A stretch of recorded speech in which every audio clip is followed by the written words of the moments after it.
Hey, what is up, incredible people? I'm Victor and this is the Vivo Y33s, and in this video let's review this thing.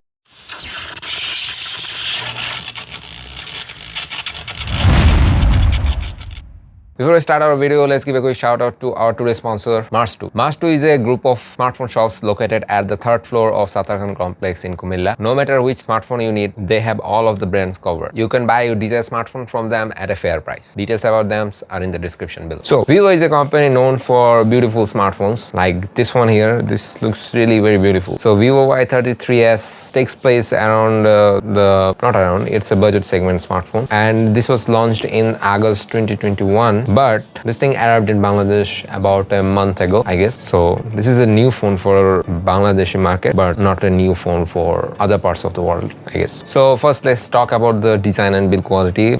I really like the minimalist design of this thing, kind of minimalist, but the back texture looks really good. The colors on this thing really pops, and if you go to sunlight and you change direction, the color actually changes. It is two color variants, the mirror black and the midday dream. The variant I have here is the midday dream, and it really looks good. So let's talk about the build quality of this thing. This thing is made of totally out of plastic, and on the back part it may feel like frosted glass, but this thing actually of plastic. The back camera housing though, that's made of metal, and inside that we have glass. Now on the display side, we have a 6.58-inch IPS LCD display which has a resolution of 1080p, and really good to see that 1080p display in this phone, and the brightness goes really high and it does a good job in broad daylight also. Now the colors on this display looks really good, but sometimes I feel it's slightly washed out. Other than that, this thing works really good. The phone is really very slim and really good on hands. The camera housing looks really good on the back. On the right side, we have the power button which has integrated the fingerprint sensor. The fingerprint sensor is really very fast and accurate, but I'm really not a big fan of side-mounted fingerprint, so I'll give a demerits point for that. On the top of the power button, we have the volume rockers. On the top of the phone, we have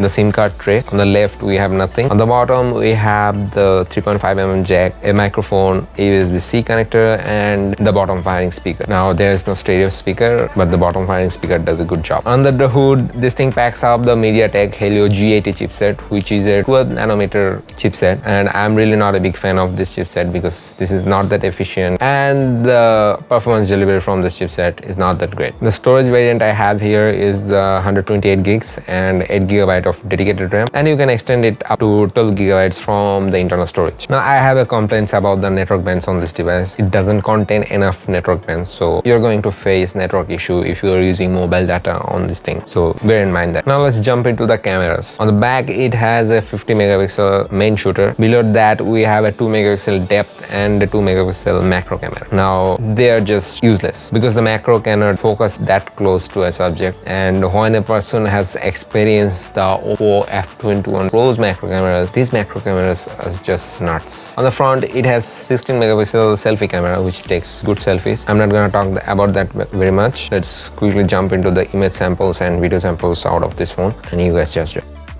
Now, images coming out of these systems are really good if you are in a well-lit condition, but whenever you go to any ambient lighting or low light situation, this thing struggles.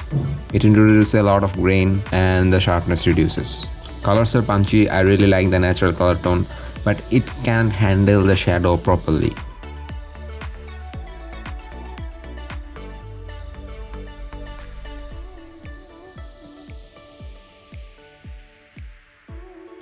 In low light situation, this thing really struggles, but the dedicated night mode inside this does a good job in terms of reducing the grains and noise from the photo. Now they have also provided nighttime selfies, so you can take good selfies in low light situations also. Now in terms of video quality, this thing can record 1080p videos at 30 fps. There is no other option for recording in this except for these settings. So here are the video samples, you can check this out.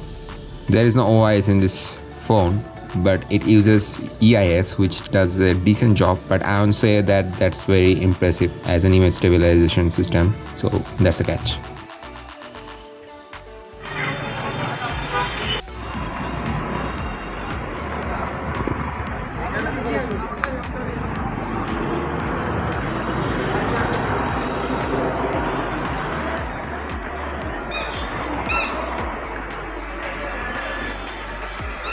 Now on the software side, it has the Fun Touch OS on top of Android 11, and the Fun Touch OS is not that bad actually. They have a lot of features which may be helpful in your day-to-day experiences. So I would say my experience with the Fun Touch OS is not that bad, and there's not a whole bunch of bloatwares, but there is bloatwares, and they are not gonna push any. So I didn't find they're pushing any kind of adverse in this thing, so that's a plus point for this thing. Now in terms of performance, the MediaTek Helio G80 does quite a decent job. It can handle your day-to-day tasks. If you add more and more background running apps, this thing is going to be sluggish by anyways. And as it is not that battery efficient chip, so in terms of battery, this thing drains quite easily. Now I have played games in this thing, and normal games will play just okay. I'll show you the Geekbench score right now. Now on the battery section, this thing packs up a 5000 milliampere battery, which does a okay job because it has a 1080p display and the brightness is really good in this thing. And the chipset inside this is the MediaTek Helio G80. So 12 nanometer transistor, so this thing is not that efficient. So you can run almost a day with this thing, and this thing packs up an 18-watt charger in the box. So yeah, it can charge quite fast. Now